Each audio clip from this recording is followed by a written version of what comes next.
All right, everybody. Hi, let's go ahead and get started with today's lesson, Chapter 2 in our Flat Stanley book. We've already read Chapter 1, and we found out that Stanley was flattened in the night by the bulletin board that his dad had bought him for Christmas. His mom took him to the doctor, and they got his measurements so that they could put some new clothes on him because he's all flat, so his clothes need to fit him now. So we're going to read Chapter 2. Called Being Flat. I bet it's all about Flat Stanley and how he gets around and the things that he does and maybe the pros, that means the positives about being flat. I wonder if there's any negatives about being flat.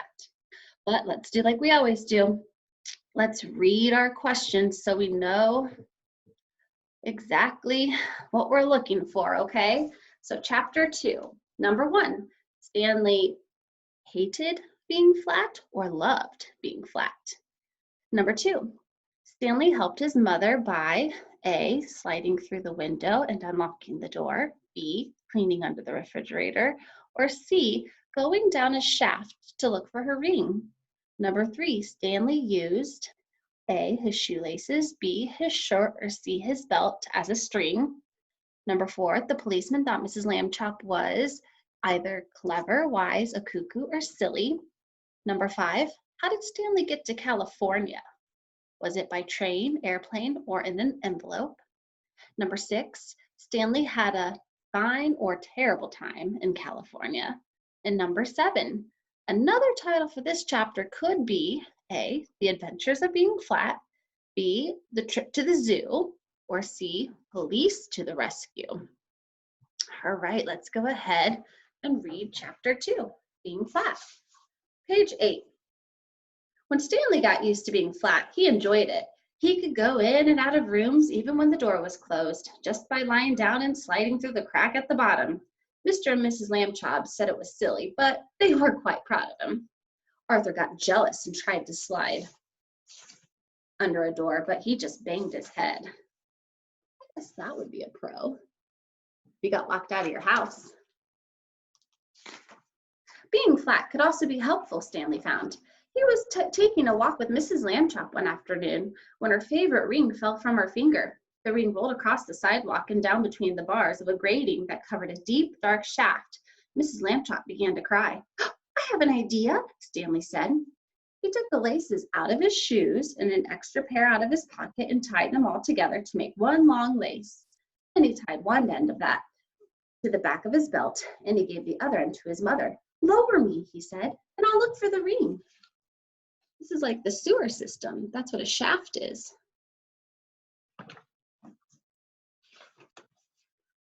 Thank you, Stanley, Mrs. Lambchop said.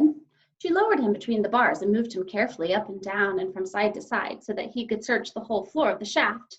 2 policemen came by and stared at Mrs. Lambchop as she stood holding the long lace that ran down through the grating. She pretended not to notice them. What's the matter, lady? The first policeman asked. Is your yo-yo stuck? I'm not playing with a yo-yo, Mrs. Lambchop said sharply. My son is at the end of this lace, if you must know.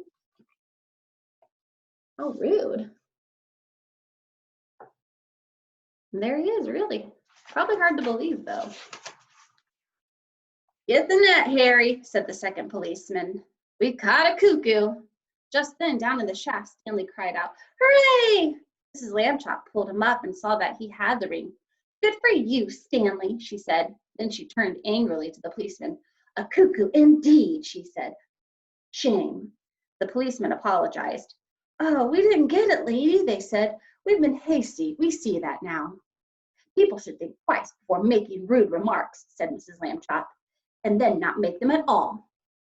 If you're hasty, that means that you make a decision or say something very quick. Being hasty means to do something quick.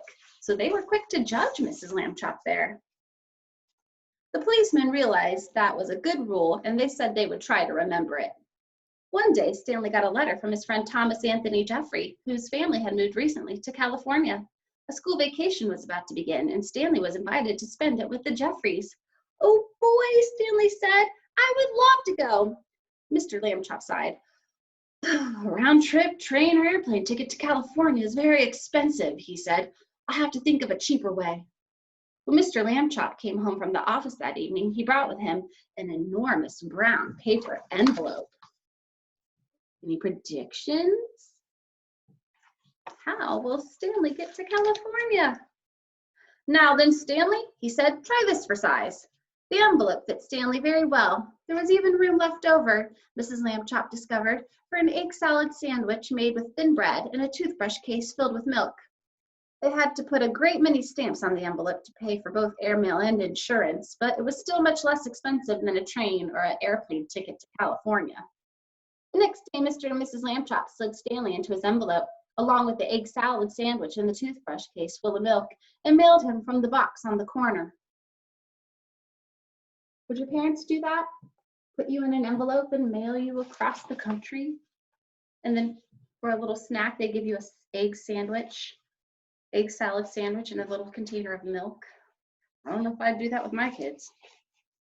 The envelope had to be folded to fit through the slot, but Stanley was a limber boy, and inside the box, he straightened right up again. Mrs. Lambchop was nervous because Stanley had never been away from home alone before. She rapping on the box would be like this. Can you hear me, dear? She called. Are you all right? Stanley's voice came quite clearly. I'm fine. Can I eat my sandwich now? Wait an hour and try not to get overheated, dear, Mrs. Lambchop said. Then she and Mr. Lambchop cried out, goodbye, goodbye, and went home. Stanley had a fine time in California. There they are mailing him. Yikes. Is this fiction or nonfiction? When the visit was over, the Jeffreys returned him in a beautiful white envelope they had made themselves. It had red and blue markings to show that it was airmail, and Thomas Jeffrey had lettered it valuable and fragile, and this end up on both sides. Back home, Stanley told his family that he had been handled so carefully he never felt a single bump. Mr. Lambchop said it proved that jet planes were wonderful, and so is the Postal Service, and that this was a great age in which to live. Stanley thought so too. All right, tomorrow we'll read Chapter 3, Stanley the Kite.